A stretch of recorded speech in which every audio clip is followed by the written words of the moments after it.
এই ইসমাঈল আলাইহিস সালামের জন্মসূত্র সংক্ষেপে বললাম, ওনার মায়ের পরিচয় দিলাম, জন্মস্থানের কথা বললাম, জন্মস্থানের পরে আল্লাহ পাকের নির্দেশে ওনার মা এবং ওনাকে শৈশবকালে কোথায় রেখে আসতো সেই ইতিহাস সংক্ষেপে বললাম। এইবার যখন তিনি চলাচলের বয়সে উপনীত হলেন, মুফাসসিরিন কিরাম বলেছেন ফালাম্মা বালাগা মাহু সায়া, এই নবীর সঙ্গে চলাচল করা। এখানে মুফাসসিরিন কিরাম বয়সের কথাও বলেছেন। কোন একটা বর্ণনা এসেছে মাত্র বয়স ছিল তখন 9 বছর, কেউ বলেছেন বয়স ছিল 11 বছর। এই একাধিক বর্ণনা, হটেবার বয়স যাই হোক না কেন, 9 হোক আর 11 হোক আর 13 হোক, ইসমাঈল আলাইহিস সালাম যখন চলাচল করার মতো বয়সে উপনীত হলেন, তো ফালাম্মা বালাগা মাহু সায়া ক্বালা ইয়া বুনাইয়া, যখন নবীর সঙ্গে চলাচলের বয়সে উপনীত হলেন, ইব্রাহিম আলাইহিস সালাম তাকে বললেন ইয়া আবাতি ফাআল মা তু'মার, ইয়া আবাতি ফাআল মা তু'মার। فلما بلغ معه السعي قال يا بني, ইব্রাহিম আলাইহিস সালাম সন্তানকে বললেন ইয়া বুনাইয়া, হে আমার পুত্র, ইন্নী আরা ফিল মানাম, নিশ্চয়ই আমি স্বপ্নযোগে আদিষ্ট হয়েছি।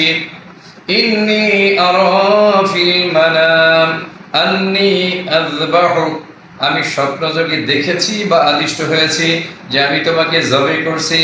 আন্নী আযবাহুক ফানজুর মাযা তারাম, তো আন্নী আযবাহুক, আমি তোমাকে জবাই করছি, এটা আমি স্বপ্নযোগে দেখেছি। সুতরাং ফানজুর মাযা তারা, এই ব্যাপারে তোমার অভিমত কি? মুফাসসিরিন কিরাম ঘটনাটা ঠিক এভাবে লিখেছেন। সিরিয়া থেকে এসে ইব্রাহিম আলাইহিস সালাম হযরত ইসমাঈল আলাইহিস সালামকে বলছেন চলো, দুইটা বর্ণনা পেয়েছি যে আমরা কুরবানি করতে যাই, আরেকটা বর্ণনা হলো চলো আমরা শিকারে যাই। তো আমরা যদি কুরবানিটা ধরে নেই, তো ইব্রাহিম আলাইহিস সালাম বলার পরে শিশু ইসমাঈল আলাইহিস সালাম তিনি বাবার পিছে পিছে রওনা হলেন। একটা বর্ণনায় পেয়েছি যে উনি হাতে রশিও নিয়ে গেলেন, ইসমাঈল আলাইহিস সালাম রশিও নিয়ে গেলেন। তো প্রতিপথে যেতে যেতে যখন কিছু দূরে গেলেন, বললেন যে আব্বা, আপনার কুরবানির পশু কই?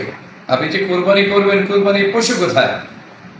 তো যখন ইসমাঈল আলাইহিস সালাম প্রশ্ন করেছেন যে আপনার কুরবানির পশু কোথায়, তখন ইব্রাহিম আলাইহিস সালাম ইসমাঈল আলাইহিস সালামের প্রশ্নের জবাবে বলেছেন যে বাবা, ইন্নী আরা ফিল মানাম, নিশ্চয় আমি স্বপ্নযোগে দেখেছি, আন্নী আযবাহু, আমি তোমাকে জবাই করছি। সুতরাং ফানজুর মাযা তারা, হে আমার পুত্র, আমার সন্তান, এই ব্যাপারে তোমার অভিমত কি? একজন বাবা তার সন্তানের সাথে মাশওয়ারা শুরু করলেন, পরামর্শ শুরু করলেন। মুফাসসিরিন কিরাম বলেছেন ইব্রাহিম আলাইহিস সালাম আল্লাহ পাকের পয়গম্বর, আর আল্লাহ পাকের পয়গম্বরের শরীরে আল্লাহ তাআলা সমসাময়িক 40 জন নওজওয়ানের যে শক্তি থাকে একজন পয়গম্বরের গায়ে, সেই শক্তি দিয়ে থাকেন। তো উনি ওনার ছেলের সাথে তো পরামর্শ দরকার ছিল না, ছোট্ট বাচ্চাকে শাহিদ করে জবাই করে দিলে তো হয়ে যেত। কিন্তু পরামর্শ করার হিকমতটা হলো যে পরামর্শ করে নেওয়ার পরে যদি আমার ছেলে উইলিংলি রাজি হয়, স্বেচ্ছায় যদি রাজি হয়, তাহলে আমার দ্বারা কুরবানি করা সহজ হবে। সম্মানিত উপস্থিতি, ও পরামর্শ করলেন, মাশওয়ারা করলেন। দেখেন, ভবিষ্যতে যিনি পয়গম্বর হবেন ইসমাঈল আলাইহিস সালাম, বাবার মুখ থেকে, পিতার মুখ থেকে কথা শোনার পরে তিনি বললেন ক্বালা ইয়া আবাতি ফাআল মা তু'মার, হে আমার বাবা, হে আমার পিতা, আপনি স্বপ্নযোগে আল্লাহর পক্ষ থেকে যে কাজের জন্য নির্দেশিত হয়েছেন, আদিষ্ট হয়েছেন, মহান রব্বুল আলামিন আপনাকে যে কাজের জন্য স্বপ্নযোগে নির্দেশ করেছেন, নির্দ্বিধায় আপনি আপনার সেই কাজ বাস্তবায়িত করুন। বলুন সুবহানাল্লাহ। ক্বালা ইয়া আবাতি ফাআল মা তু'মার সাতাজিদুনি